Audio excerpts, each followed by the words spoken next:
Palaiminti romieji, jie paveldės žemę. Tai nėra silpni žmonės ar pasyvūs, tai yra tie, kurie nėra linkę į pyktį. Tai yra žmonės, kurie geba sustabdyti keršto impulsą ir neleidžia emocijoms valdyti savo širdies. Šių žmonių ramybė tai nėra bėgimas nuo sunkumo.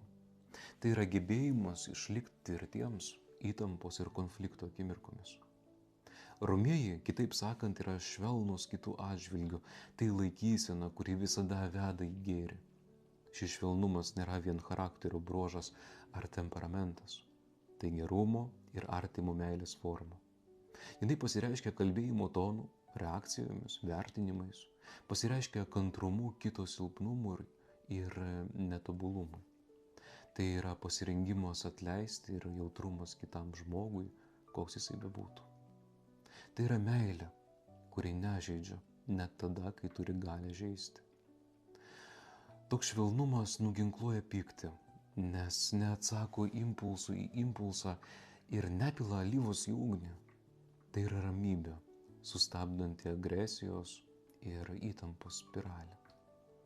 Romieji atkuria santykius, nes vietoj pasmerkimo renkasi supratimą, vietoj keršto renkasi atleidimą, o vietoj užsidarimo nuoskaudoje jie ištiesia ranką.